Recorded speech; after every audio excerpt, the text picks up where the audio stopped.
Well, good evening. Welcome, everybody. My name's Peter Hall. I'm a professor in the Urban Studies program here at SFU and currently the director of the program. And it's just a really great pleasure to welcome Dr. Rebecca Madgen from the University of Glasgow. She's going to talk to us tonight about why the past matters. Well, we're living in Western Canada, and the past definitely matters. I want to acknowledge that we're on the unceded traditional territories of the Coast Salish people. Thank you to them for welcoming us here. Today's lecture is made possible through an endowment from an endowment in urban sustainable development funded by the Real Estate Foundation of British Columbia and the Fraser Real Estate Board. So thank you to them. Thank you also to our colleagues in history who've partnered with us to sponsor this talk. Nicholas Kenny, our colleague in history and also an associate member in urban studies, will be handling the discussion section and moderating later. So Professor Madgen is from the University of Glasgow. She teaches in their urban studies program there. She is a historian. For those of you who don't know, the University of Glasgow is an absolute center for urban studies. It's where the journal Urban Studies was begun. It's got a really proud track record of work on real estate and neighborhood development and planning and governance and so on. So it's a real pleasure to welcome you here today, Rebecca. Rebecca began her research in her doctoral research. She focused on the role of industrial heritage in the process of placemaking. She has since gone on from that to pursue various funded and award-winning projects, one of which she'll be talking about tonight. She's also been active in advancing comparative perspectives on attachment to place and bringing history into urban studies in some new and exciting ways. She serves as a member of the board of directors of the Urban History Association. So welcome, and thanks so much for coming to talk to us about a skate park in another part of the world tonight. Thank you very much, Peter. It's an honor and a pleasure to be here, so thank you very much for indulging me in my talk about the South Bank Undercroft in London. I realised in an almost cold sweat as I suffer from jet lag in the early hours of this morning that the title that I gave to my paper and the title of my new project, Why Does the Past Matter?, probably could only have been given by, Peter described me as a historian, potentially a lapsed historian. And so an existential question maybe about why does the past matter? And what I'm going to talk to you about today are two key components, I think, of why history matters, both culturally but also more broadly speaking in terms of the placemaking agenda that I'm sure is as high on your list as it is in the UK. So the past matters for lots of different reasons. This is my, if I can say this and it's not sacrilegious, my academic Bible is The Past is a Foreign Country by David Lowenthal. And this is the book that I use with students all the time. And he comes up with 8 different reasons about why the past matters. But he doesn't root that in place in a particular urban context. He doesn't root that in a context of placemaking or architecture or urban design. He roots it in, he's a polymath, in a range of different guises, from literature to steampunk to film to vintage clothing to everything. But I think some of these criteria or components, they ring true through a lot of my work. But what I want to do here today is ask the question, not more generally or existentially, why does our past matter or the past matter, but why does it matter when we make decisions about our urban futures? What kinds of elements of the past do we take forward? What are those decision-making processes that decide whether we're going to retain or demolish historic urban spaces? And as I said, I'm going to focus on emotion, emotional attachments, and our everyday lived experience of spaces, something that I think is underplayed within placemaking discourses, certainly at a professional level, if not theoretically within urban studies. So to answer this question, why does the past matter, I'm going to use one particular case study. It's a case study that might have made the news over here. It certainly made the news across the UK, a politically charged campaign run by the Long Live South Bank group of people who are now called the Long Live South Bank community, but they were a bunch of campaigners who were made up of skaters, of users of the South Bank Undercroft, a skate spot located in the undercrofts of the South Bank Centre, which is a kind of national arts institution located in London. And this tagline is only half of the tagline, but it was, you can't move history, you can secure the future. And so this campaign deliberately invoked the importance of the past, the importance of history in their desire to see their skate spot retained and not relocated to a different place further down the river. So for those of you who do or don't know London, here's a Google map. You can see the South Bank Centre located here in the centre of the picture. And it's almost at the hub of cultural London. It's on the South Bank, so you have the British Film Institute, you have the South Bank Centre. It's not so far from supposed decision-making arenas of the British context in Downing Street and the Houses of Parliament. And it's also not so far from Trafalgar Square and a kind of other centre of power within the UK. So it really is located in a crucial spot within London.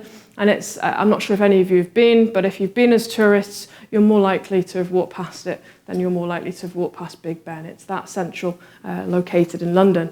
And if you can't envisage it from a map, this is what it looks like through some cool photography by Sam Ashley with the London Eye in the background, and this is it all lit up at night. So it's located in the confines of a brutalist structure built in the post-Second World War period in the UK. So as I said, it invoked history as part of their campaign, and it invoked history in two separate ways. First, history, real history, with it being part of the Festival of Britain site, which was 1951. And this particular site, all around the South Bank Centre, was designed to show off British architecture after the ravages of the Second World War.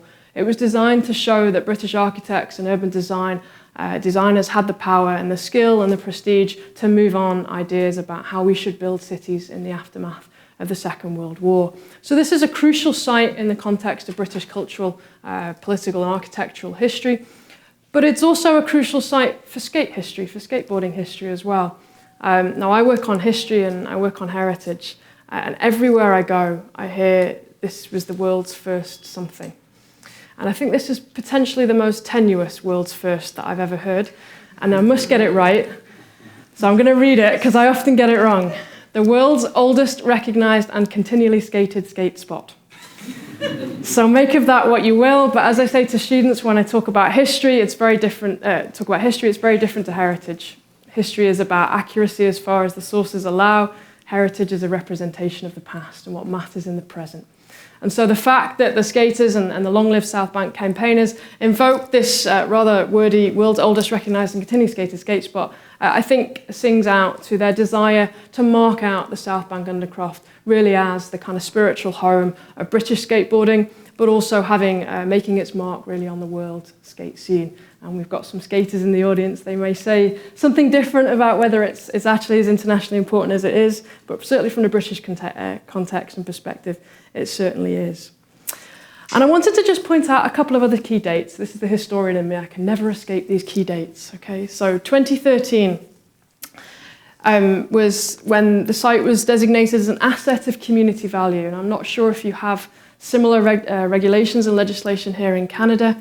I don't really want to go into the legislation too much because we might all fall asleep, but it's really important. And what that did was it designated this site an asset of community value, which what it meant was that the continued use of that site was seen so important that it had to become a material consideration within planning.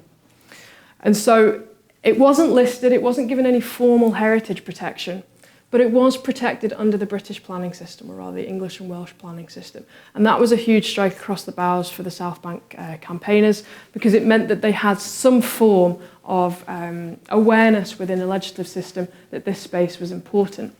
They further played through the planning system through the use of statutory objections, and we're allowed, just as individuals and as statutory organisations in the UK, to protest against any planning application that we see fit, that we have a problem with in whatever way that might be.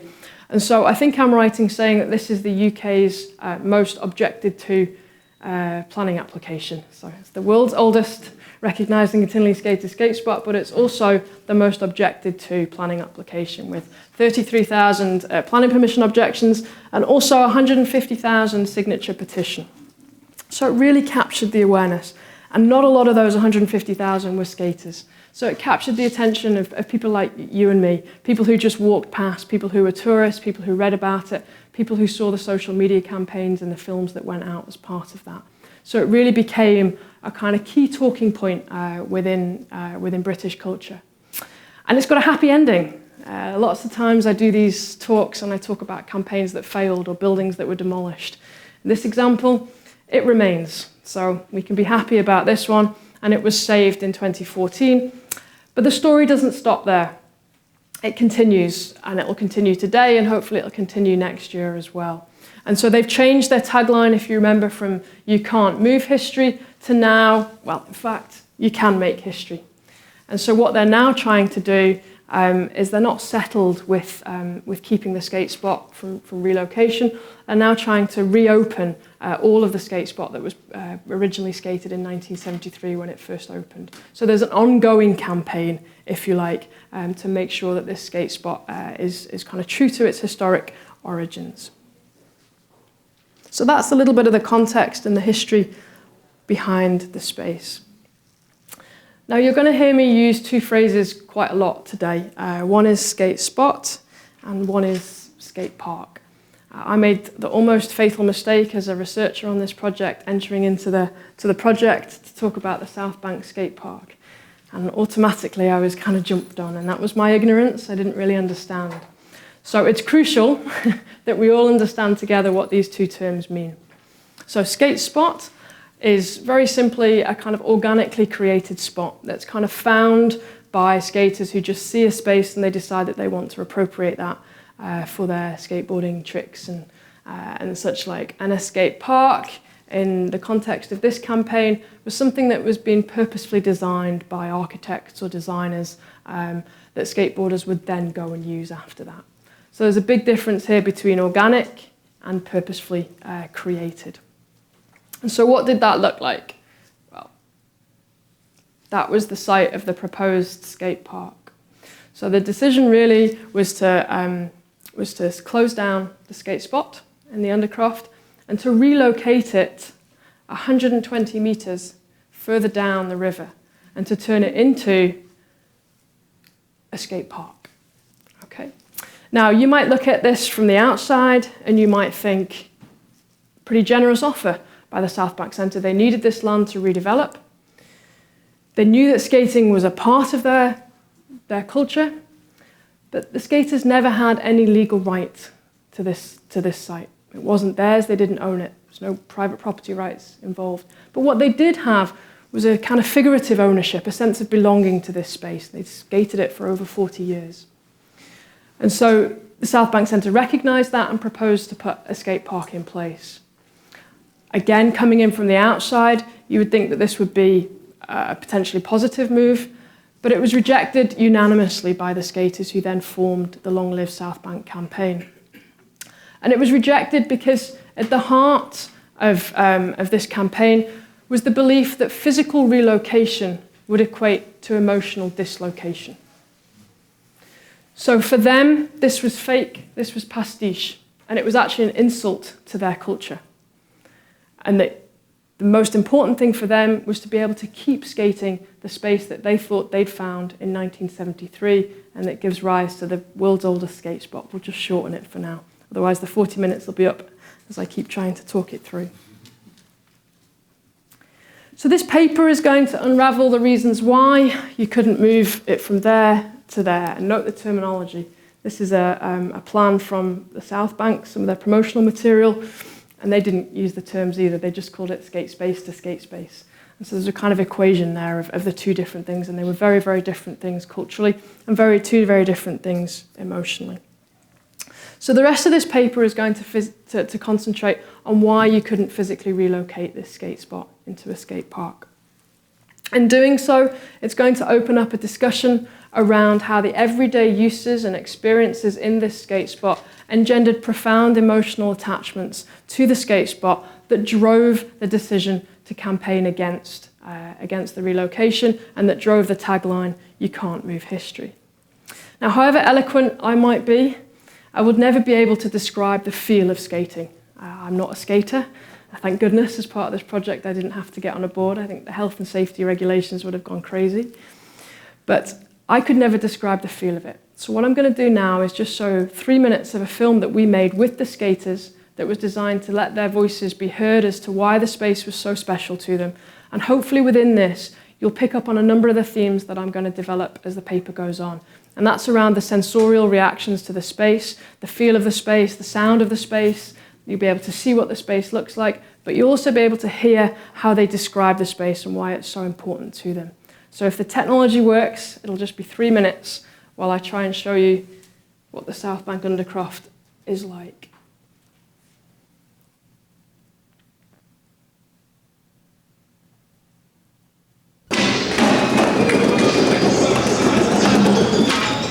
A lot of our lives are shaped by this space. I was growing up skateboarding here and I was surrounded by this amazing architecture, which people say it's really brutal and it's really banal and it's really dull looking, but we've grown to love it. It's the shiny building for us, you know, the South Bank, the concrete. All these walls have layers of paint and it's constantly growing. It's not like it's, you know, stopped and this is going to be put in a museum. What they wanted to do, make a room for it. It's like, no. Well, history is yesterday, you know, so even what happened yesterday, people are already talking about it. And you can see the history in space. In the stones itself, there is, you know, marks of tricks that people have done that nobody even remembers anymore, that somebody might have saw that never left them. That's the kind of place it is.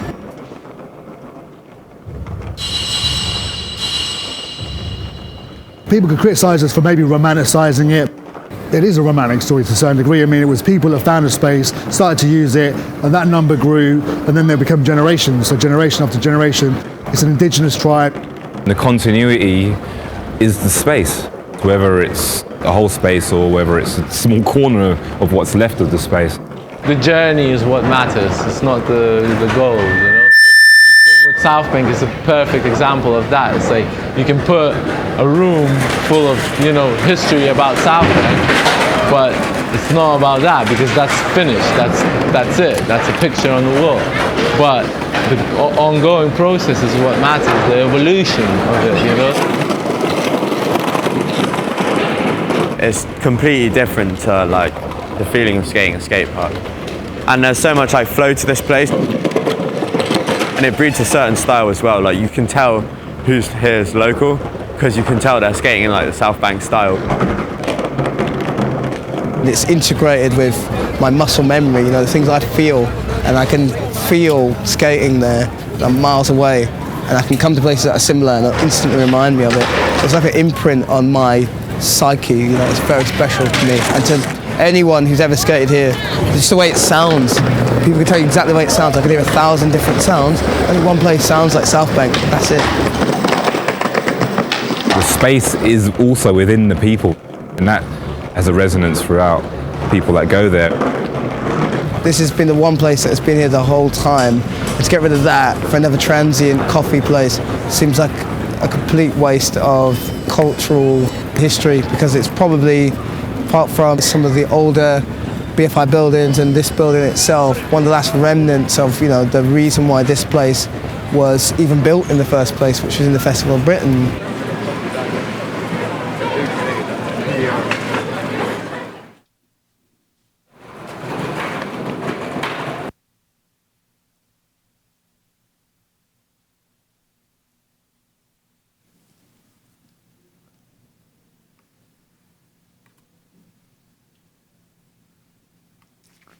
So hopefully you got some sense there of the kind of sensory experiences of the space. The thing that struck me when we were making the film was just how clearly the clicks of the wheels come through on the skateboarders and how they interact with the material surfaces. and it really resonated with me. And I want to just give you a little bit background on the methods that we used in the project here. Myself and the research team, there were 3 other researchers, plus the skaters, and a filmmaker and a producer from a creative arts company. Filmmaker was a guy called Winston Witter, who also skated the space. We decided to make a film, partly because we thought we couldn't convey the experience of skating verbally. We felt we also couldn't convey it through photos, through visual aids, although there were some wonderful photos dating right back to the 1970s, and we've got an archive of all of that material on our website with which the film is hosted. So if you want to watch the rest of the film, it's 22 minutes long, and feel free to watch that afterwards. But we decided that film was the best way to try and convey an experience, to try and convey, in a sense, the feel of it without actually being able to get on a skateboard and do it yourself. And so we very much decided to focus on mobile methods and to think about walking interviews. And so we walked around the space with the skaters, and the intention behind the film was to get their voices heard. So throughout the campaign, they'd been kind of reduced to social media, which they used very, very well, but they'd never really been able to get across why the space mattered so much to them in a convincing way. And so at the end of our project, we held a workshop with all parties from the campaign and also people from the South Bank Centre. And at the end of that workshop, one of the main protagonists from the South Bank Centre stood up and said, "Now I understand why you can't move history." And so throughout, they'd had a problem of conveying just why this space was so special to them. And so we were determined that we were going to let their voices speak. We weren't going to have the academic talking heads over the top of it, but we were going to let them describe why that space was so special to them. So in the end, we did interviews with about 25 different people, skaters, photographers, creative writers, graffiti artists, and also people from the South Bank Centre, people from all around the campaign, and the lawyer that was involved as well. And so what you're seeing and hearing today are quotations from both the skaters, but also from other people in and around and involved in that campaign as well. So the bulk of the presentation is going to focus on this concept called found space. So as I said, I work on heritage. And it's pretty easy, as the lawyer, Simon, involved in the campaign, states on the video, it's pretty easy to work out the architectural and historic value of something, of a building. We're kind of given guidelines in the UK. It's pre-1750. You absolutely have to list it. If it's younger than 30 years, it's a bit dodgy. And we make those decisions based on architectural and historic interest. But we make those decisions on a fixed point in time. We freeze a moment and say that is valuable. And what the skaters started to show us through their understanding of what history and heritage was that living history and using the space was actually much more important to them than fixing it at that particular point, even though it was 1973 and when the world's oldest skate spot was created. It was about the fluidity.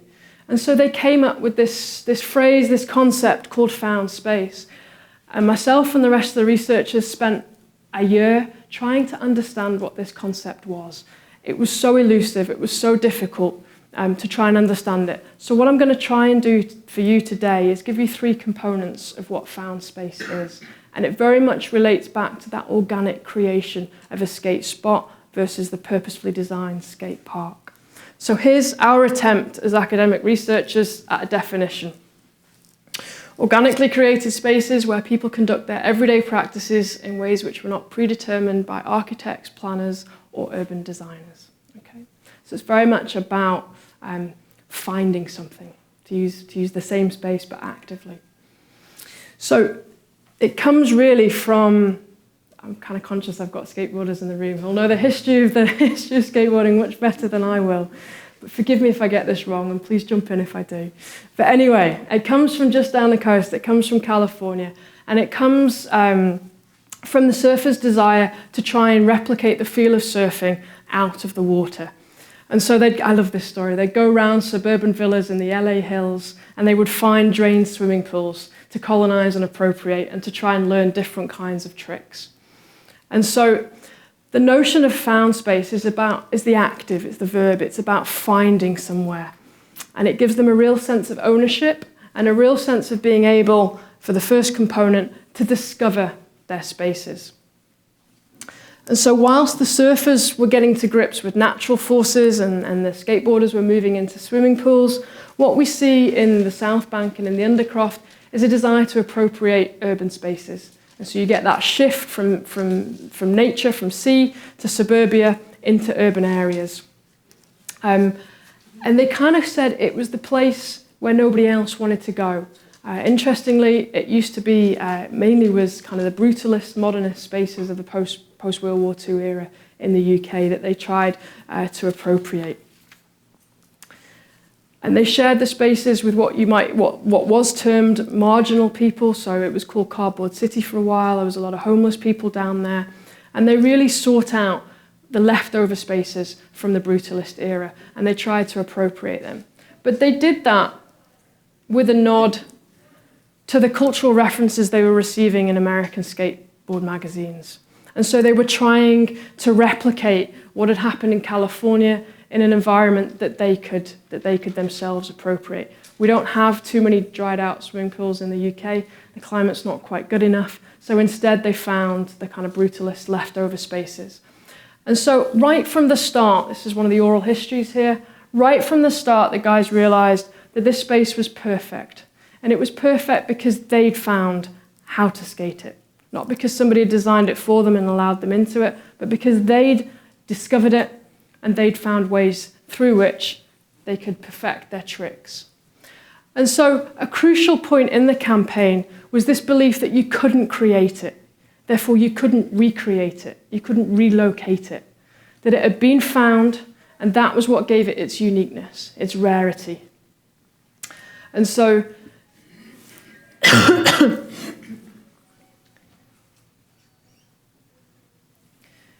what came through very strongly was that in creating this space, it was about using what they call tricks as a vocabulary to interpret their environment. And what they were able to do with the South Bank Undercroft was to interpret a leftover space, a space left behind from brutalist planning.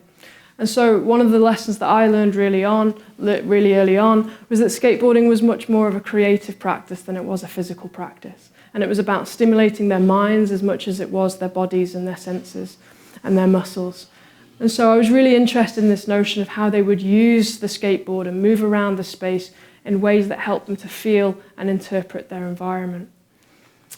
But we're going to go into a little bit of a war of attrition, is what the skaters called it. So South Bank Centre is a national arts organisation. Lots of different kinds of cultural activities take place. It's a very successful arts organisation. Symphonies, jazz, all kinds of cultural activities.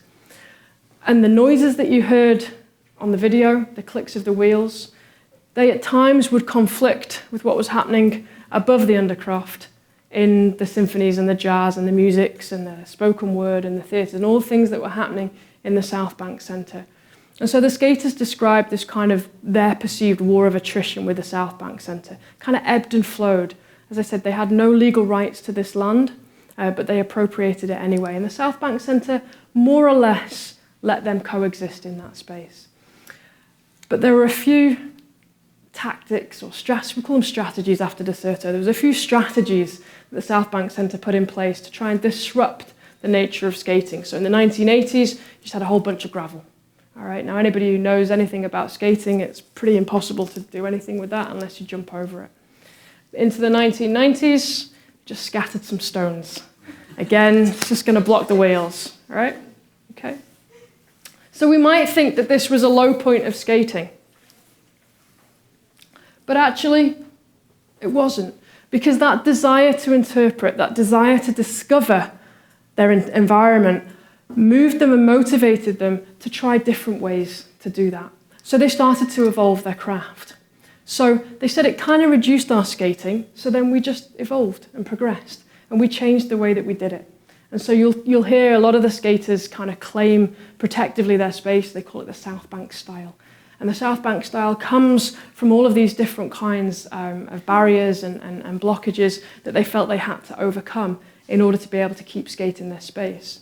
So they talk about flying out of the banks, using the stairs much more.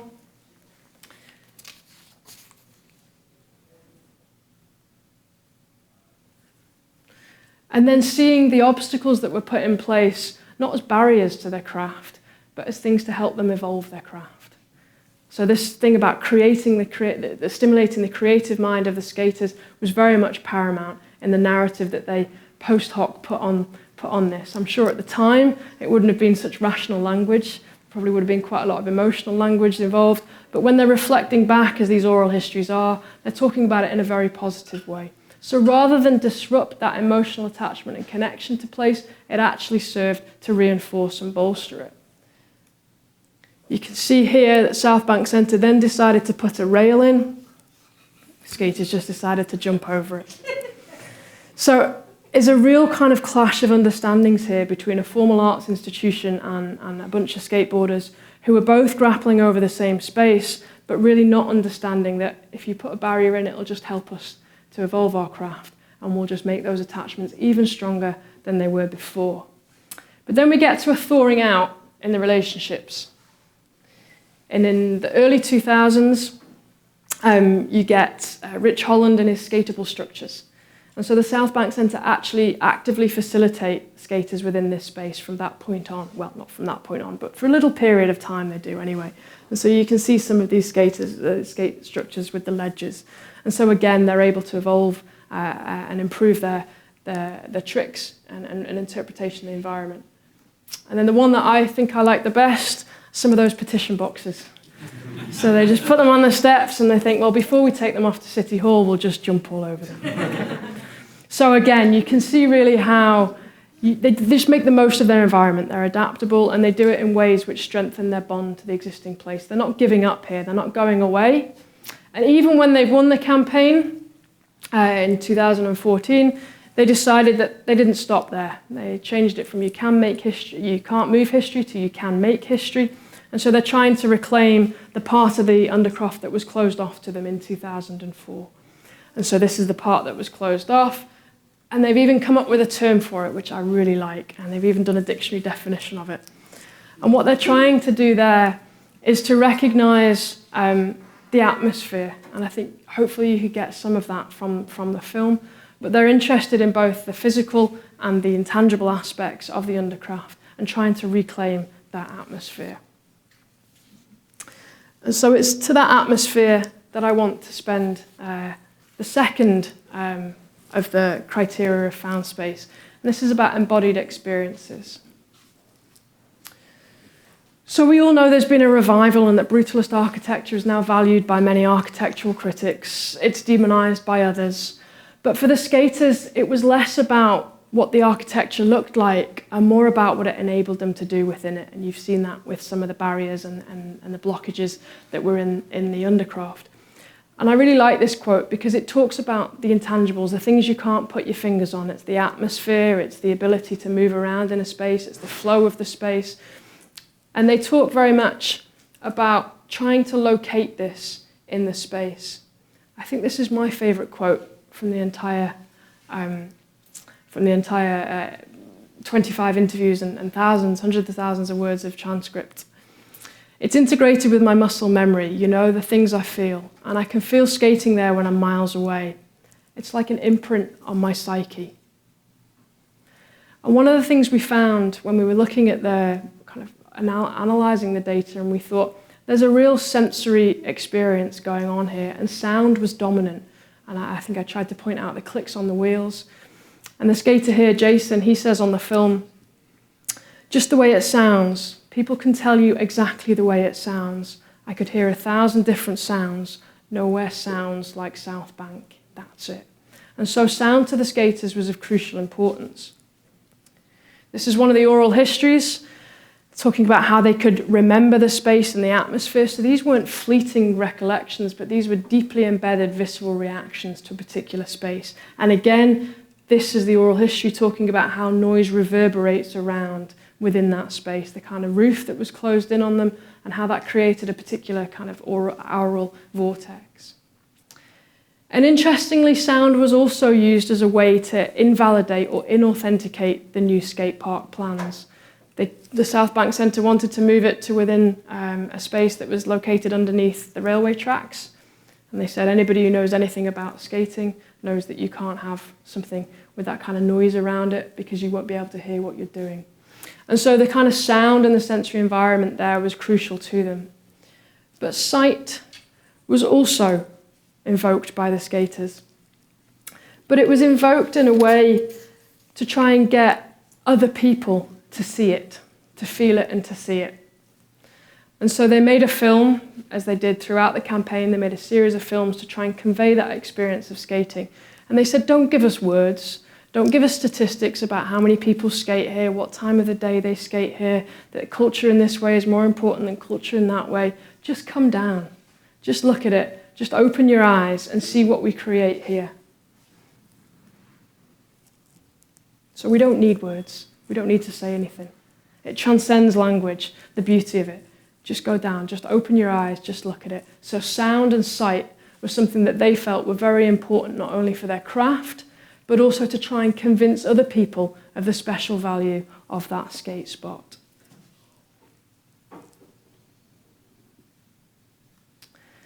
So hopefully there's just a couple of vignettes about two different senses. You could probably tell from the video that touch is crucial.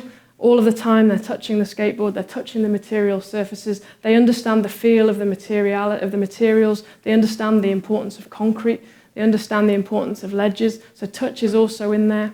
Smell. There's quite a lot of smells in there, as you might imagine. So there was a real sensory environment that was invoked. And this was the thing that never really came through in the campaign. It didn't really convince. I think in Western culture we privilege the eye. And if it doesn't look pretty, certainly in a heritage discourse, we don't tend to list things, we don't tend to protect them. And what these guys were saying was there's a whole bunch of other senses that go into the way we use the space, and that's what makes it special. And so one of my favourite quotes is that we need to then distinguish between the primary experience of a place, all of these sensory and embodied experiences, to try and then work out how that links to an emotional attachment to a particular place. So how does the repeated cumulative use of these sorts of spaces lead us to feel so deeply about them that we mount campaigns in order to retain them? And so the last part of the presentation is going to focus on emotional attachments.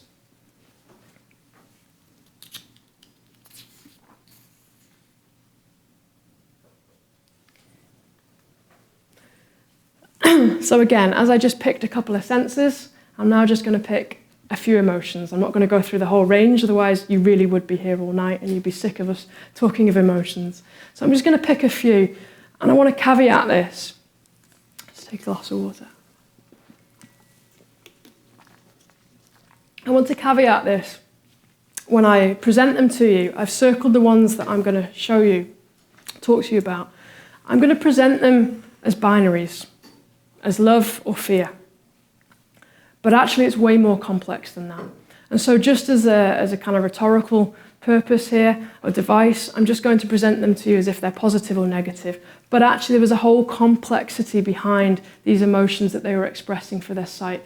In lots of ways, they provoked conventionally negative emotions like fear in order to express the very positive connections to the place. And so they're often juxtaposed and they often work together.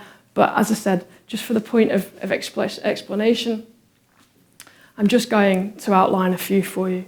And every time I've given this paper, people have come up to me at the end, or they've watched the film and they've come up to me and they've said to me, those skaters were so eloquent. They really were able to describe that space to you. How is that? And somebody actually said to me, you could have said that. And I felt like as an academic I put words in their mouth, and we didn't. And we talked about this a lot as a research team. We said, why is that? We came in right at the end of the campaign where they'd spent 18 months trying to explain to people why it was so special. And they'd finally won the battle. And then they decided that actually they'd talked about it for so long that they started to think about it on a deeper level. Rather than just it's somewhere I really like to go and skate, they started to really realise what would happen to them as a community and them as individuals if they were to lose that particular space. So it was almost the notion of threat, or the threat of loss, that gave them that impetus to think much more deeply about why that space mattered to them and to talk convincingly about why that was. So let's start with the positives. Let's start with love. Love was a word that came up explicitly throughout the transcripts. I'm just going to show you a couple here. But in a lovely example of juxtaposing kind of negative with positive. They talk about it's really brutal and banal, but we've grown to love it. So they realise that visually it's not outstanding, but for them it's something that they really do have a profound attachment to. And that they knew the space so well. They had a knowledge of where all the cracks and the marks were. And from that familiarity for them came love. And if you think back to the second slide, where Lowenthal's talking about why the past matters, familiarity comes up in there again and again. And so it really was a positive attachment to it. Joy came up, as you might expect. I guess you wouldn't go skating every day of your life unless you had fun. And so they talk very much about the feeling of skating and how it was sick, because nothing's easy here, it's loads funner, it's more raw, there's lots of flow to it. And so there were very positive evocations of why that space made them feel so happy. And that was also juxtaposed with fear, the loss and the anxiety of potentially losing it. And they recognised that skate spots all around the world had disappeared, but theirs was so important to them that they mobilised in the form of a campaign to try and prevent that happening. And so you can see here how lots of these different kinds of emotions are playing out all of the time. And the point is not to just identify the emotions, but to think about them in the chain of causal reactions with lived experience, embodied and sensorial experiences, how that gives rise to a certain set of emotions, which over time generate deeply profound connections to particular spaces, which drive decisions to resist change. So, towards a conclusion, because I'm not sure we're ever going to get to a conclusion. There's so much to talk about and to go on here. And one of the skaters said, should we even be thinking about experience, sensory experiences, embodied experiences, emotions and attachments when we're thinking about big development schemes? Is it just mere sentimentality? And this is the bit that I want to end on, and I want to open it up. So why does the past matter? Well, it matters because it gives rise to a sense of cumulative lived experiences. And over that time of repeatedly using particular spaces, these bunch of people had developed profound emotional connections to them. But accessing these connections is something that's very difficult to do. We used film to do it. They had the ability to think over a year and a half's worth of campaign, almost 2 years by the time we came in. They had time to articulate and to consolidate their thoughts around it. And I think my provocative contention here, and I don't think it's all that provocative these days, is that if we take the emphasis away from just sight, and if we think about the other senses that we all have and that we all experience, that we might be able to think about better ways to redevelop our cities. Not after campaigns, but potentially before campaigns. Whether we can unlock all of those different experiences and attachments before a campaign is a matter of course. But I think if we can, then we can start to think about what kinds of cities we want to build. And so why does history matter in all of this? Well, it takes a long time for these kinds of experiences to embed in a particular place. They don't happen overnight, and they have to happen to a range of different people in order for them to have some kind of weight within a decision-making process.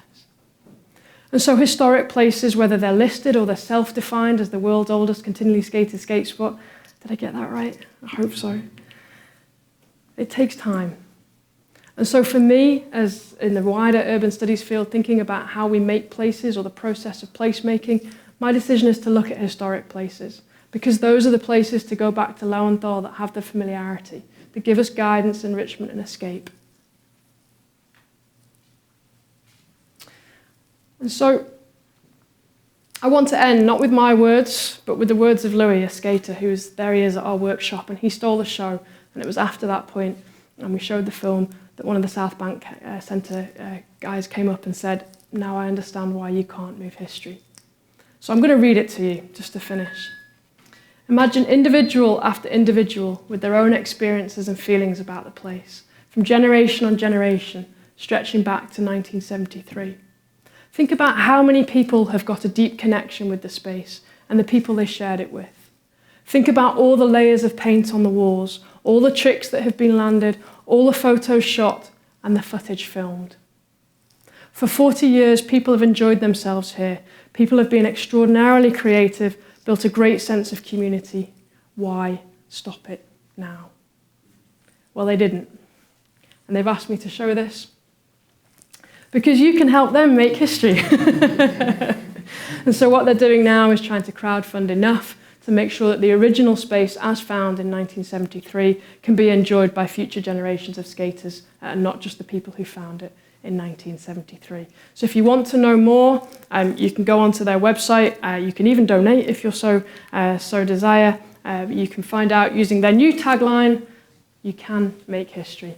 And just to actually finish, thank you to all the partners and people involved in the project. Thank you very much.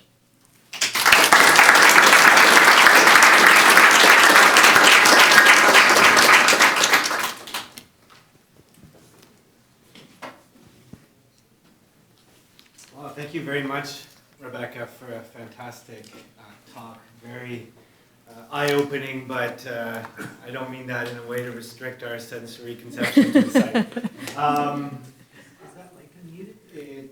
It is, yes. Can everyone hear me?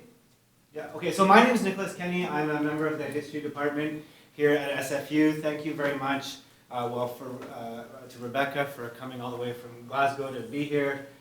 For Terry and Peter in Urban Studies for putting this evening together, for Jennifer Spear, Chair of the History Department, for also co-sponsoring this event.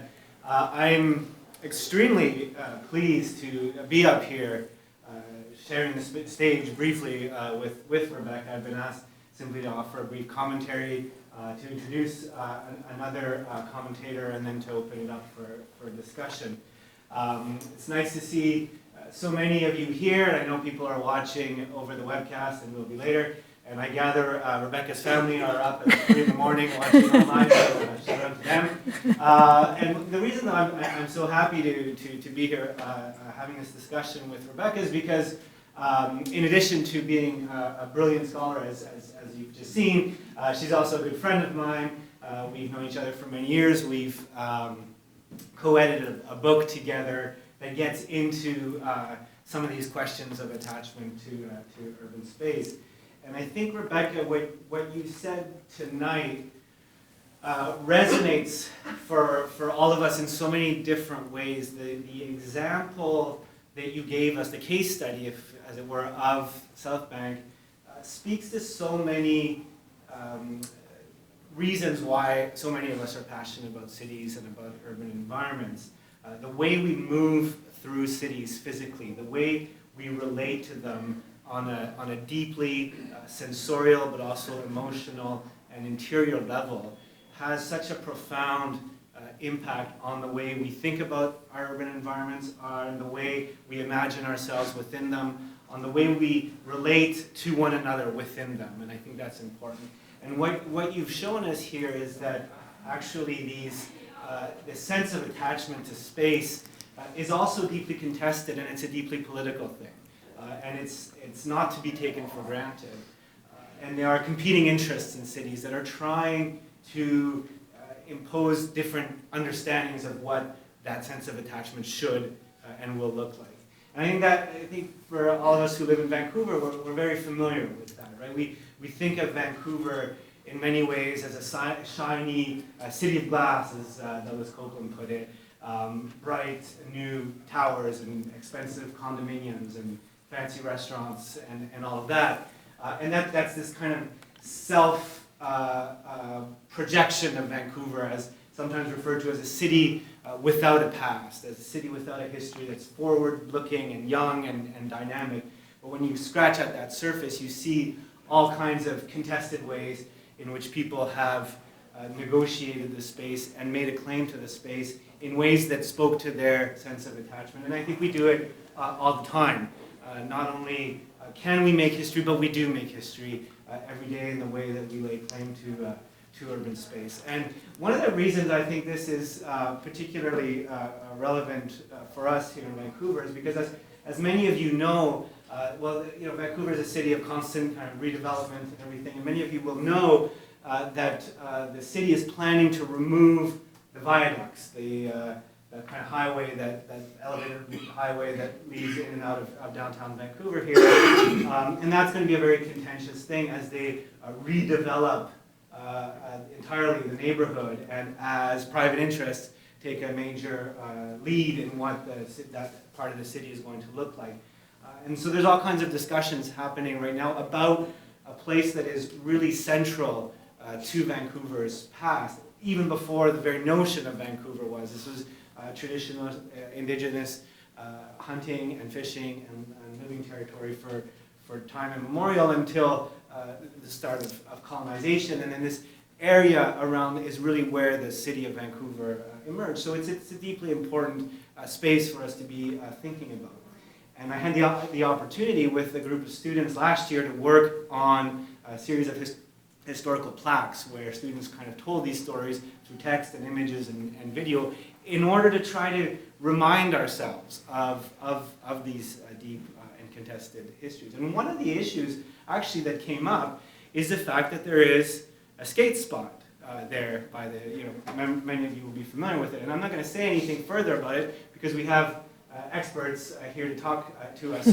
So not only is there a kind of an abstract connection in terms of the universality of your comments tonight, but also a very specific way in which this story resonates for the skating community here in Vancouver. So before we open it up to questions and comments, I'm going to pass the mic to Jeff Dermer, who's a long-time veteran skateboarder from Vancouver, who's very familiar with the skate spot around Plaza of Nations, and who's going to maybe say a little bit about yourself, tell us a little bit about the history of it in Vancouver, and perhaps share any reflections you might have about what you heard from Rebecca. And so once Jeff's had the opportunity to speak, then all of you will be able to direct your questions at either Rebecca or Jeff. Thank you. Was it muted? It is muted. Yeah. Thank you. Hi. Okay. Yes. Thank you, Rebecca. That was hugely inspiring for the situation that skateboarders in Vancouver we're about to embark in with the viaducts coming down or not. I just wanted to say that there was lots of parts in there that really reminded me of growing up. I grew up skateboarding downtown, and yeah, I mean, I'm just jealous of that place.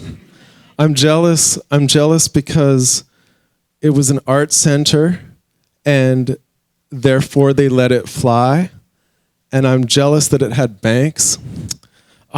But we're not London, we're Vancouver, and we have a bit of a different story. And I don't know if everyone, I'll just take a moment to talk a little bit about the history of Vancouver skateboarding, minus a cultural place that allowed skateboarding to happen. Because what happened with us is we had places where everything, when they talked about knowing every nook and cranny and knowing the sound and knowing the feel, we had those too, but ours weren't connected to art buildings that could coexist with us. And so I don't know, maybe not everyone has noticed, but things have to be skate stopped with these little things that the average person doesn't know why they're there. But the average person might see spikes where a homeless person could sleep and think, that's kind of the same. But it is the same. And I just wanted to say that in 1996, without any pre-warning, the places where we skate every day, where I grew up from 12 to 16, we arrived one day and it was skate stopped. This was before social media. This was before we even got to worry about it. And what I just wanted to say was, we did get our plaza underneath the viaduct. It's amazing. But it came 8 years later. So if you can imagine some of those quotes about how important that place was to those people, that was 16-year-old me waiting to be 24-year-old me when the plaza's there. And now I'm 37 and I still skate the plaza at least a couple of times a week. But one thing I just wanted to say is that for that 8-year gap, I am a product of the culture of skateboarding pre-skate stoppers. So it was very, very hard and emotional for me to be in my city where I grew up, waiting and waiting. It was going to be 2001, then 2, then 3. But that 8 years, now that it's been there 13 years, there's generations of kids that have grown up with it. But I still feel kind of bad for that 8 years that we just had nothing. It was like plants growing out of dirt, and for 8 years we just had nothing. We had to go to Tawasin, Ladner, what have you. So anyway, tides have changed. We're being promised a better plaza than we have now, and we're being promised somewhere to skate while the viaducts come down, because it might take a couple of years. But if this interested you and the idea of how we do use public things to skate on, the Vancouver Skate Plaza, we've got an Instagram, we've got a Facebook page. We're going to be trying to follow the lead that these guys just did an amazing job of doing. And I'm just really thankful that they did it. Thankful people like you caught wind of it and then helped by just doing this. It's spreading awareness of the fact that every time you see a skate-stopped bench in a public place, maybe just ask, why? What's the problem with that, And yeah, anyway, so I guess I'm just jealous of South Bank, but hopefully we'll get a better plaza when it's all said and done in a few years. But thank you.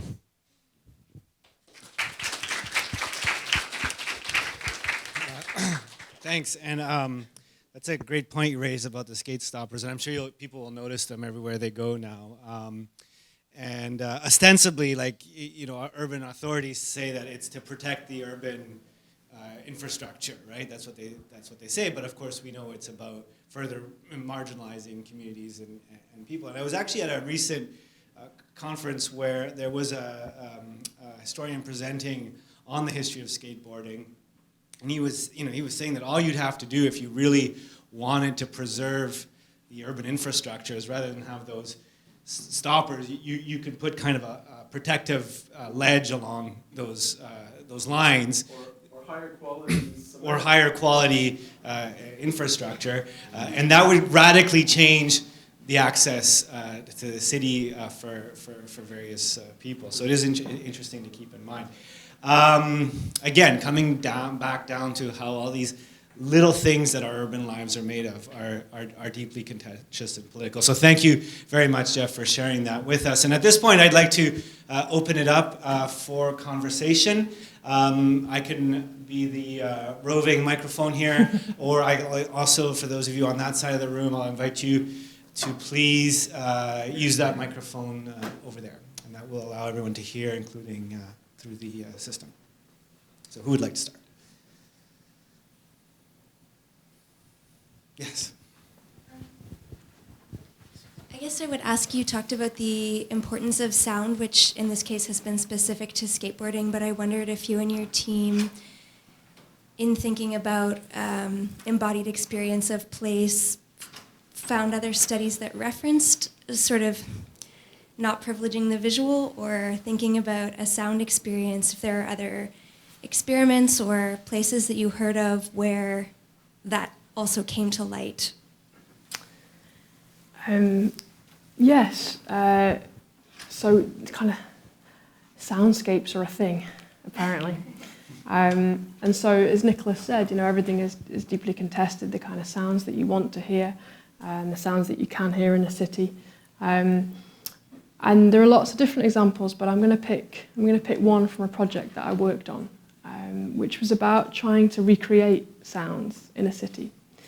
So one of the things that we kind of still, in the UK at least, are coming to terms with is deindustrialization, societally, economically, politically, culturally, across a whole spectrum of different arenas. And so a project that I was involved in at my previous place of work, the University of Leicester, was about trying to understand what cities sounded like pre-deindustrialization, because there was a whole layer of history that we just couldn't get back. You could read about it, you could see it, but you could never really experience the sounds of the factory or the sound of the factory bell and what that did for you. And so we went out and we recorded sounds in a former industrial quarter, and we put them on an app. And so people can move around and they can hear the different sounds. And that engenders quite an emotional reaction to that as well, because it's about people who may have once worked in those factories, who are still within living memory for them, who could try and capture some of that back themselves. But it's also about spreading narratives and spreading memories as well to people that haven't experienced that in the past. So the project's called Effective Digital Histories, and again, there's a website and there's an app. There's an app for everything these days. And so that's about recreating sound, but it still had that same kind of emotional connection to place, or create an emotional connection. But there's a whole range of other works as well. So I was involved in another project funded by the Arts and Humanities Research Council, same as this one, called Sensory Cities, with a couple of people from Brunel University and a range of other colleagues as well. And that was about trying to understand the range of senses. And from that project, I realised there were lots of people working on smells in the city, and the way in which smells in the cities change over time, how that affects where you go in the city, what you want to do in the city, the regeneration, the sensitization and sanitization of the city, all of these things. And so I think I gained a much better understanding of how placemaking operates when you start to think a little bit more about how your senses are targeted by certain ways. So to give you an example, in Barcelona, we had a sort of director of planning and regeneration came in to talk to us, and he brought with him the smells of Barcelona, all encapsulated in perfume. They all smelled the same to me. But it was a marketing tool, you know, it was something that they would give to people to say, Barcelona's wonderful, it smells like this. Now, I don't think it does, but does it work as spin? I don't know. So it's a long-winded answer, I think. No, but, yeah. thank you.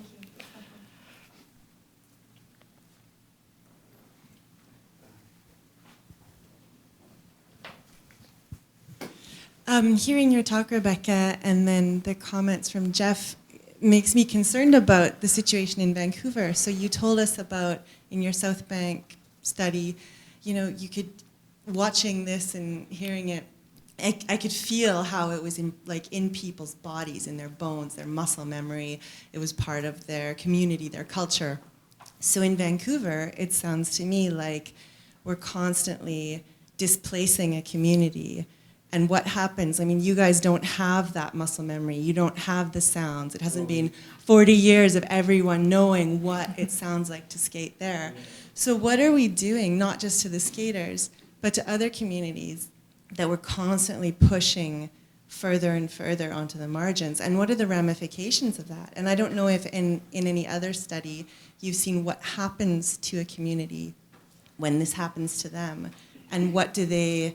If they don't have a place that they can call their own, that they can count on, then the fear and all those other negative feelings that you were talking about, what happens to those people, and what do they turn to if they don't have their passion and their thing?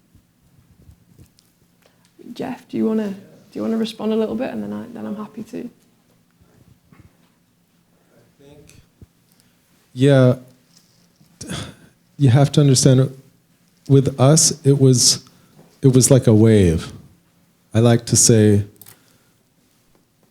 Stanley Park to Science World. 1 year, every single ledge. So it wasn't like, oh, we lost the Bentall Center, or oh, we lost the bottom of the CIBC rails, or oh, we lost 500, I think, West Hastings just along here. It was all at once.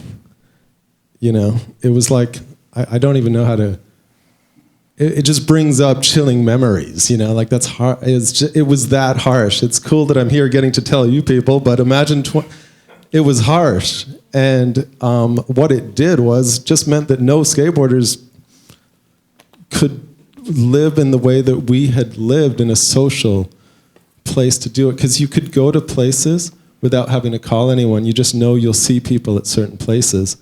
And it's the fun of the doing it with random people and all spontaneous, nothing planned. So part of the doing of it is the spontaneity and the fluidity. Now we had fluidity. I would grow up and meet skaters from Mexico and Newfoundland on the same day because Vancouver was on the world map for being a very famous place to go. So it was just like fluidity, nothing. 8 years later, we got our skates skate park.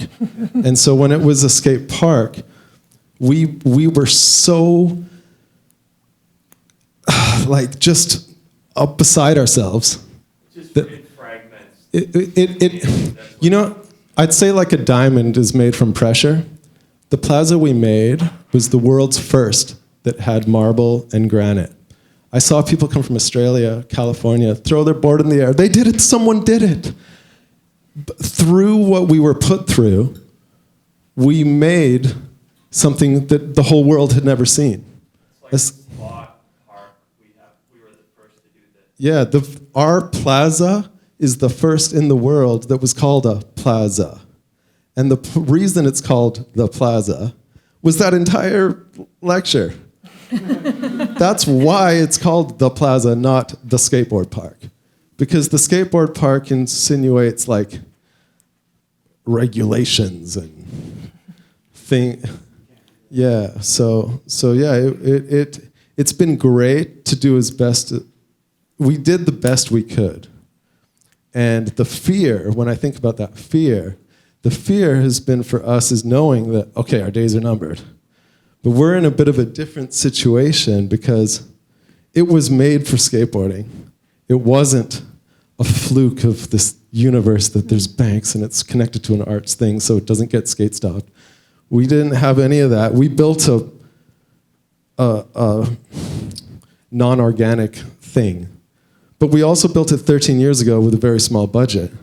And now we're thinking, gee, we could do better. What if we could do? We're thinking we could do better because when it wasn't, it's just a better version of something that's built for skateboarding. We believe that's possible. And so there isn't such a, it's kind of different, it's individual, but that's me personally. I think we can do better than we did 13 years ago, which was designed 20 years ago. I think we can do better. So things like this are very inspiring for that. But that said, we had the first skate park. That said, we had the first skate park in the whole country, which is China Creek. And when that sort of, we were promised like an upgrade. And ultimately, the skaters said, no, we're fine. We want to keep it. So that's what's really interesting about this is that we've had these things come up. And as a community, we have to make decisions. And we've gone in all different directions. At China Creek, we decided to keep. And this one was like a kind of a leap of faith where the skaters are kind of thinking, wow, that could be a long time without it. How tied are we to it? Do we think we can do better? And so, yeah, it's interesting. And that's for us, you probably didn't even know that, but, as a city, we face a lot of these exact same things. The one thing that really struck a chord with me and perhaps was just, as a culture, we're used to being marginalized. Your spots never last forever. That's 1973. I was thinking, oh, there's got to be something, and I'm running through my head, and I'm like, no. And so I'm sure it's accurate, and I do think that that's perhaps something that I think some people may have a hard time appreciating. Is just when you're used to incessantly being kicked to the curb, you're going to hang on pretty tight to that one last one that you have, and that's this, But I'm sure that exists in a lot of other parts of the world and other types of communities too. So, Rebecca, I wonder if you could speak based on that to the larger point about dispossession and displacement and whether you see this speaking to as the question was put to other communities, and maybe through that tell us a little bit about who this community is at South Bank. I had the privilege of rewatching the entire film this morning with a group of students, and one of the things that struck me about was one of the speakers tying this into a larger narrative of British history and conception of British society that was reflective of the diversity that was found in the community. So I think there's two things there. Maybe the notion of who it is actually that's getting this sense of belonging within the specific community, and to what extent you can see that the ideas emerging from this applying on a broader scale to other displaced people. Okay, just write it down so I Yeah. don't forget. Long question. I think there are two questions in one, Yeah. and yours too. So I think it was a similar kind of point. So forgive me if I don't answer all of it. You can pull me back up on it. One of the things the team realised very early on was that, I think I used the phrase in the talk, was that physical relocation equated to emotional dislocation. And so displacement actually wasn't just a physical thing, but it had deep emotional resonances for lots of different people. And one of the things that I don't think I bring out in my talks, because I'm very much focused on the physical form and the way that we respond to that, was actually just the profound social networks that went on and that were kind of part of the South Bank Undercroft. And so I think if they were to lose those, I guess you'd probably pick them up elsewhere. But these things are kind of forged in adversity as well. And over the years, as you saw, that the skate spot went through a range of different challenges, and they came out the other side. And that builds a kind of folklore, and it bands them together. So the Who, I think predominantly skaters got together. But the space is used by a lot of different people. So BMX bikers, graffiti artists, poets, creative writers, lots of different people use that space. So they came and were part of the community as well. And then people like Paul Richards, who you saw on the film and who helped produce our film as well. He had a kind of community arts group, and he got involved as a kind of facilitator and translator and tried to sort of help the process along. And so it just attracted a range of different people. And I think a lot of the people who weren't skaters, who didn't use the space, were attracted by this kind of notion of public space, even though it isn't really public space. It's not owned by, by the public. It's owned by someone else. But this notion that we should be able to use space in certain ways, and to think about displacement more generally. When I think about this, I think a lot about process of gentrification. And in a sense, what was being proposed was to replace the skate spot with kind of restaurants and bars and different things, kind of commercially viable enterprises.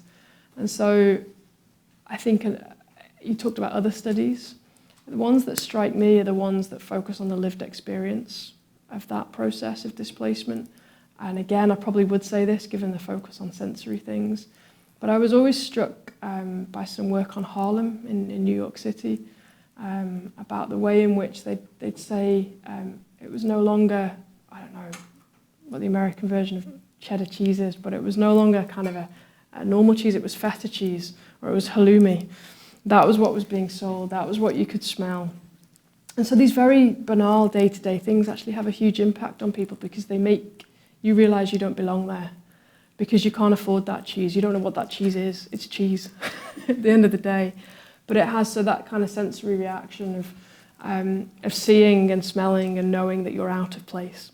I think is something that we don't focus on a lot. We talk about just social justice. We talk about private property rights. But actually the lived experience of these processes is profoundly difficult for lots of people.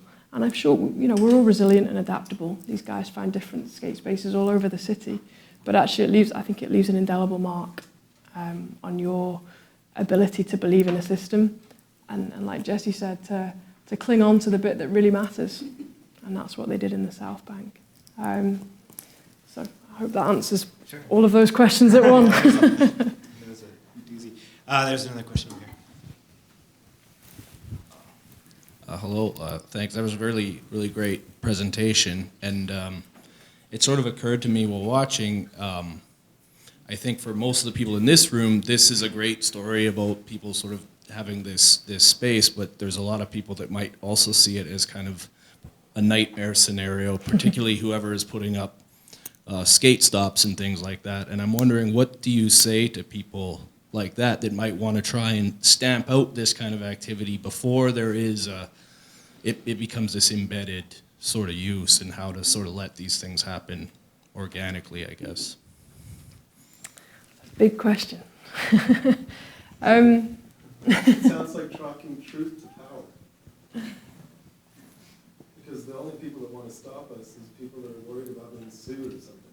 I don't think the average person has a problem with someone riding a skateboard. It's just, it's another thing. You know, maybe they do it, maybe their job description, they should or something. Actually, just one more thing. What's really weird right now is that something that we often say now, it's like totally contradictory to essentially like just like everything we believe in. Is what sells it now, which is funny, is like, well, it's in the Olympics, which is really weird, you know.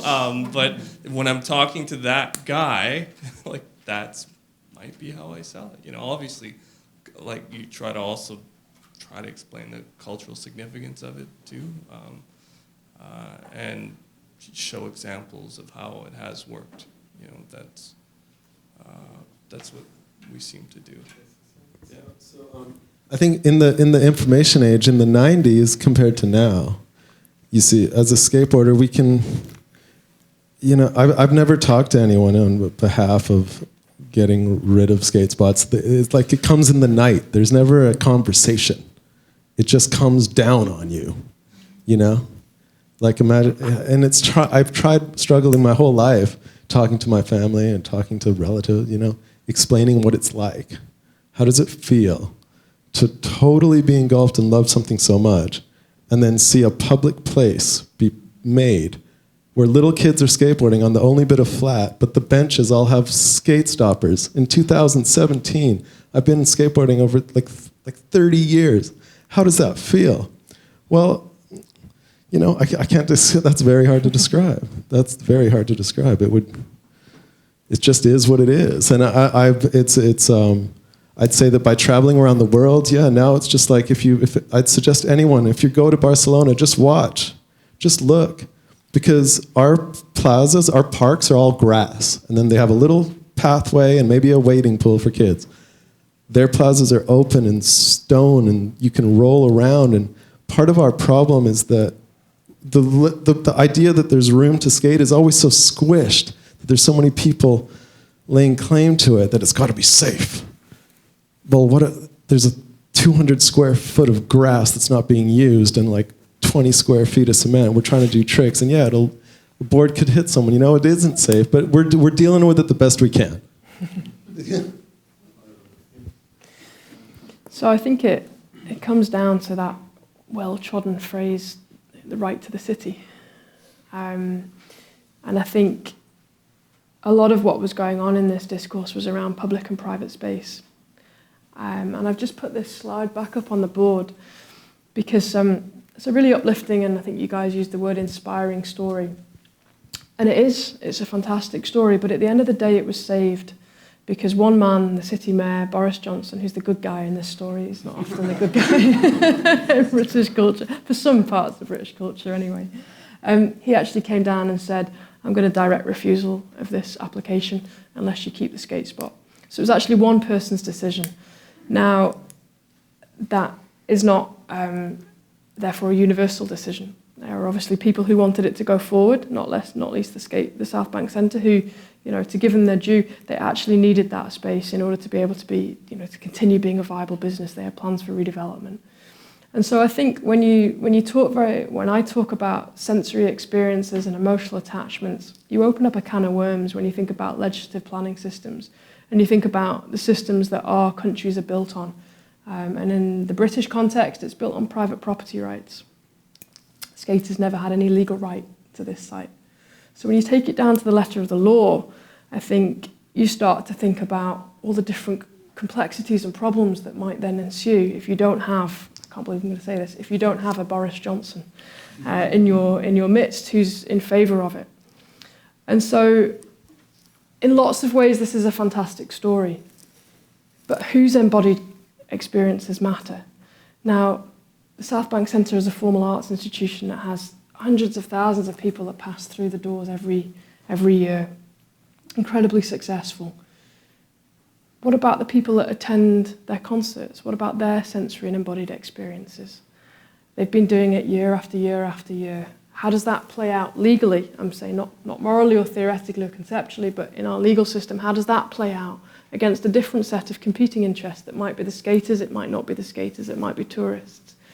And so I think when we have these kinds of conversations and we increasingly see community governance and neighbourhood planning and what we call localism in the UK, community empowerment acts, it opens up a whole can of worms around how we deal with these kinds of issues.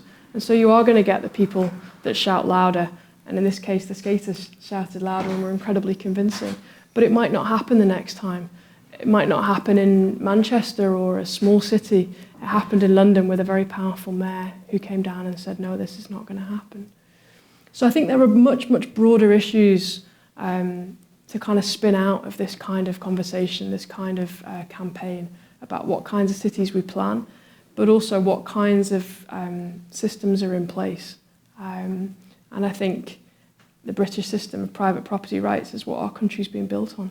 How do you marry community governance with that? I think more and more of these cases are going to be tested in law, and that's, I think, when some of the answers to your question might be a little bit more easier to discern, because at the moment it's incredibly contested.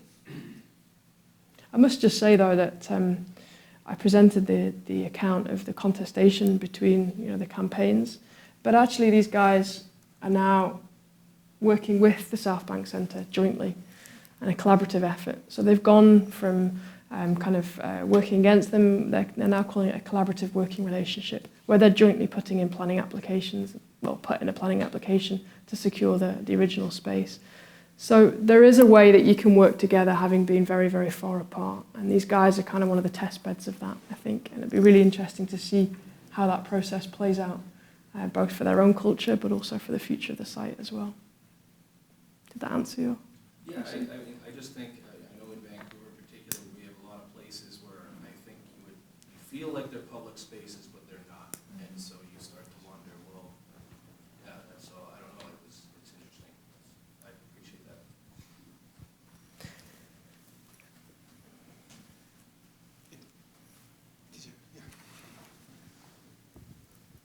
Your comment about there being other users of this space makes me reflect on something, which is I think we like to think that one of the features of urban spaces is that there are multiple attachments to them, and there are multiple publics that attach to any space. And so I'd be interested in your sort of comments on how the multiple publics of this space figure into what seems as though through this campaign, in a way, became a singular space. Space that people now identify as a skate spot, whereas potentially before there might have actually been multiple publics. Yeah. No, that's a really good question. I'm not sure I've got a clear answer to it, because it depends who you talk to as to the history of the space. So there were multiple and overlapping users, occupiers, enjoyers of the space. Right back in the 70s, it was known, I think I mentioned before, as Cardboard City. So kind of different kinds of groups. And then as the space went on, opened up in lots of different ways. So the skaters would say they found it, hence the notion of found space, but it's used by BMX bikers, used by graffiti artists, filmers, photographers. It's a real kind of mecca for photography, because it's just a beautiful space to take it back to the eye and the visual. And so there are kind of competing uses, but also complementary uses. And actually at the outset, apparently there were kind of 2 or 3 different coalitions that were kind of campaign groups, and they all came together under the banner.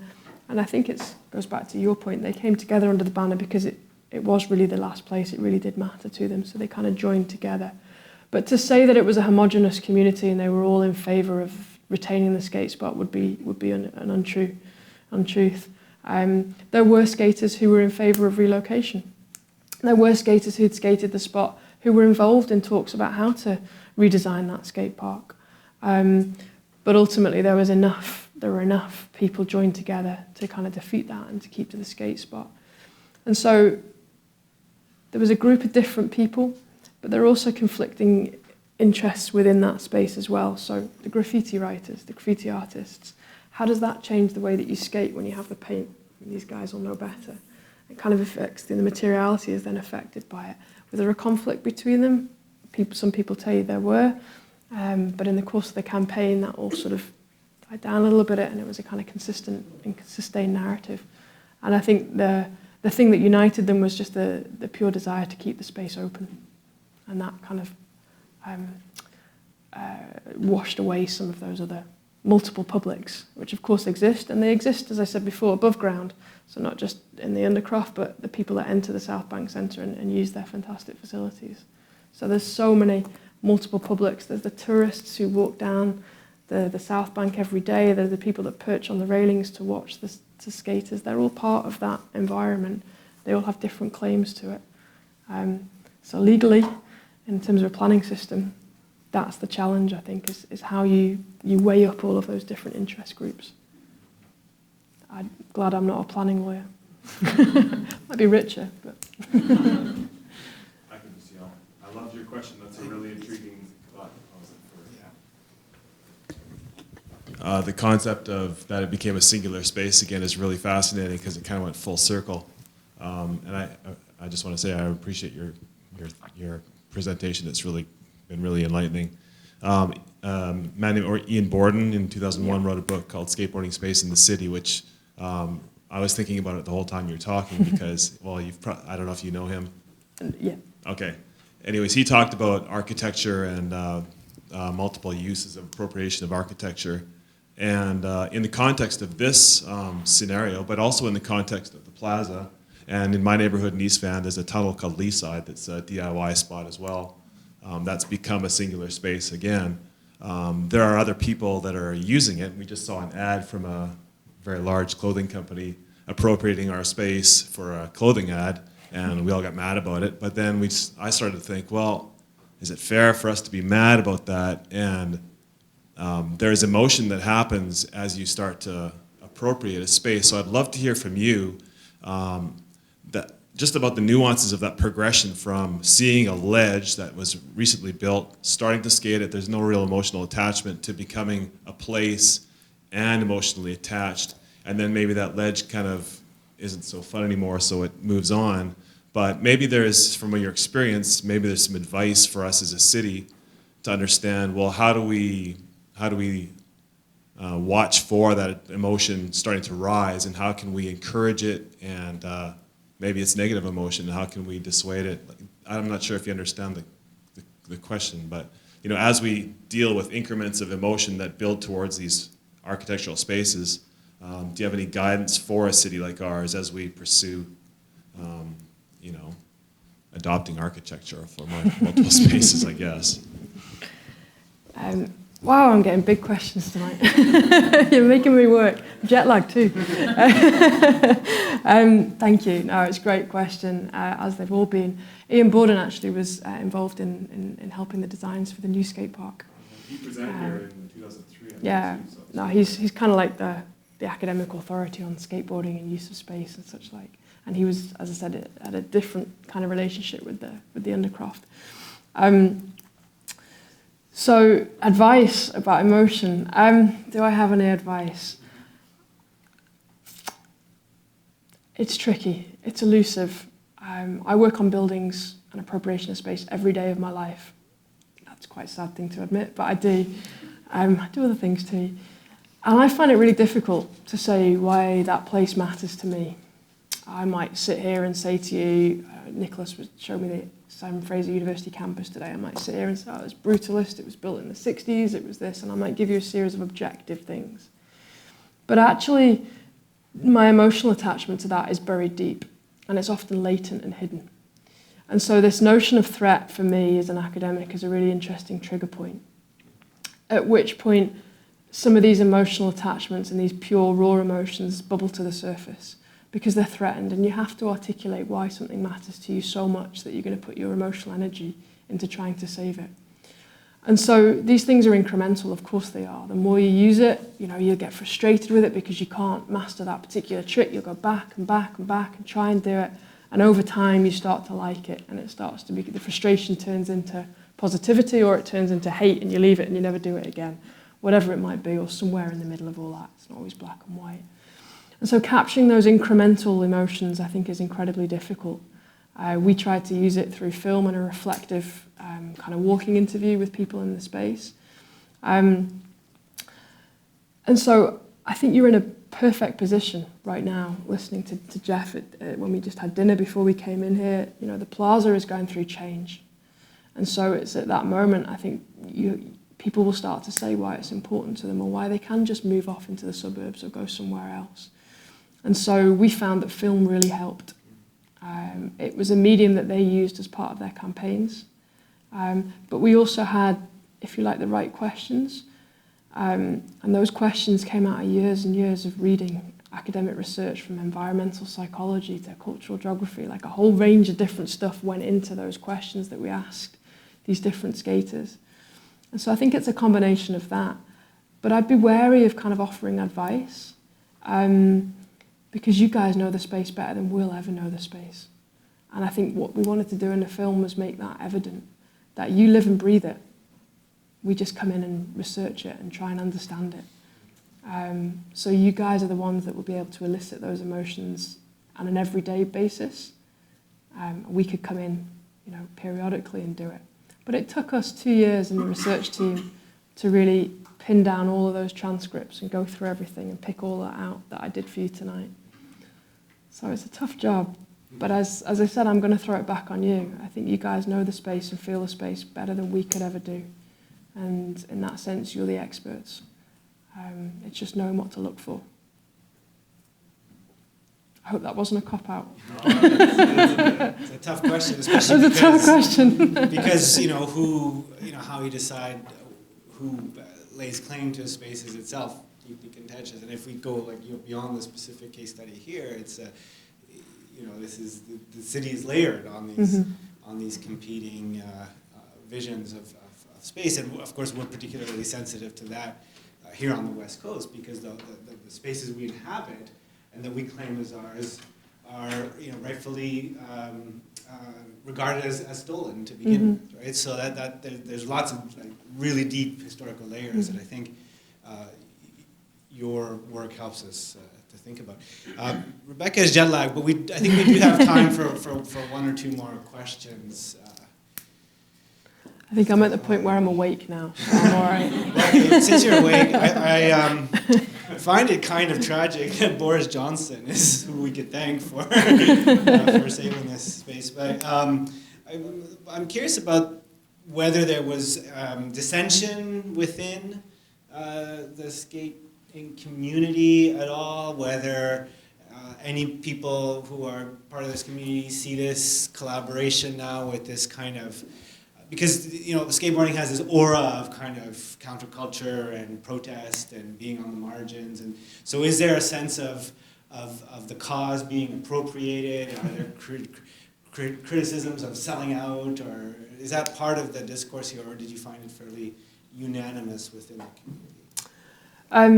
I should probably hold my hands up right now and say that we recognised that there were other people who wanted to move to the skate park and that there were other skaters who don't share the same views as the Long Live South Bank community, but we work with them.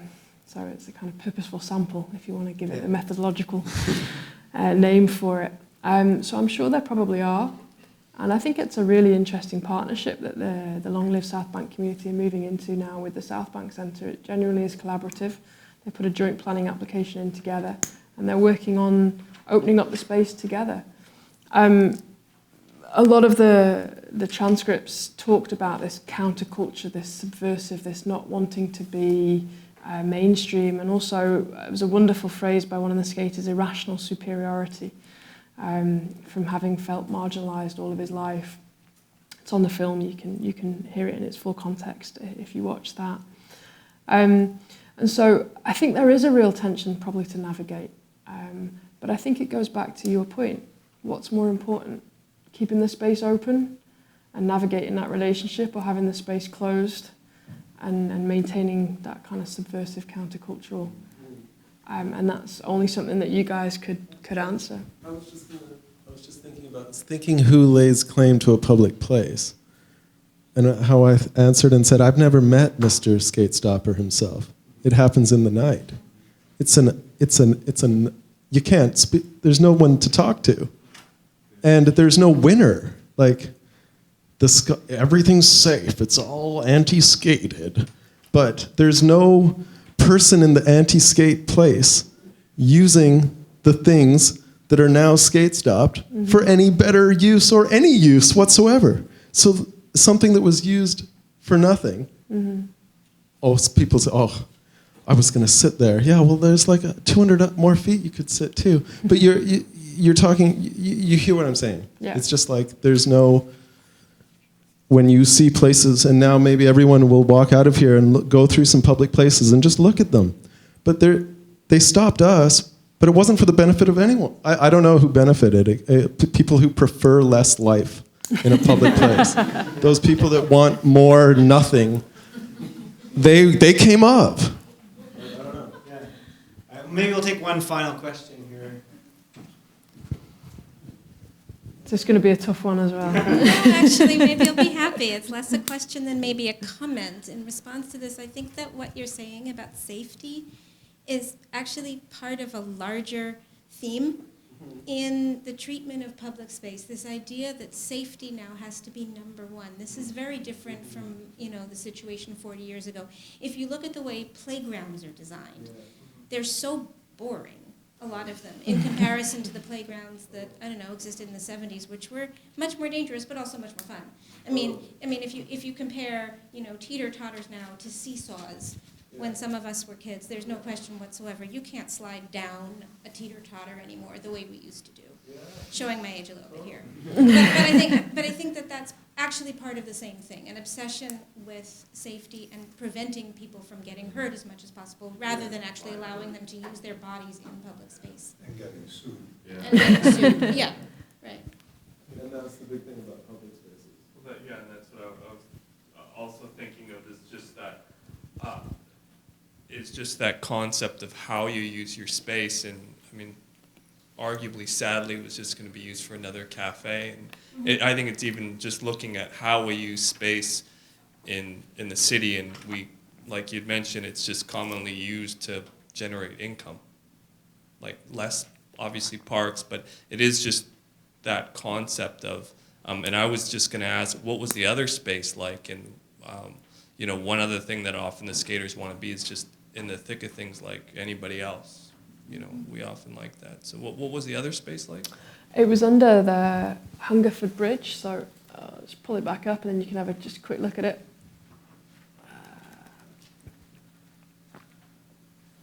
Was it as central? So, yeah, it was 120 metres further down, so it's kind of, you can see the steps up there. It's further sort of out of those trees. It's, well, no, it's still kind of in the main sort of tourist drag. You still walk past it. It's actually, as they said about the noise, it's under the railway bridge. So there's still a lot of people would be in and around this area at this point in time. It's disused. But yeah, it was going to be, so it's still still a public space, whatever public space is, it's still accessible. Sorry. Yeah. Still put that mark there. That's fine. Yeah. Both. Yeah. Terry, did you have a question? I was just commenting, I was reflecting on your comment about playgrounds and safety. Where I live in Coquitlam, they recently opened up a new playground. And the city characterized it as, and it was, allowing people to jump and roll and run around and do all these kind of crazy things now. But they characterized it as an example of the city taking risk, which isn't the same way that I would characterize a new space that is more lively and, much more like perhaps what you remember. Okay, well, on that note, I think, you've given us a lot to think about, and hopefully we'll all see the city a little bit differently tonight. And smell it. Smell it. And listen to Feel it. it. I happen to be interested in the feel of the city. Good thing about it. I just want to close by thanking very much Rebecca for her thought-provoking talk tonight, all of you for the stimulating discussion, and of course also Jeff and colleagues for sharing your unique perspectives from the skateboarding community. It was fascinating to see these ideas come together. So please join me in thanking everyone.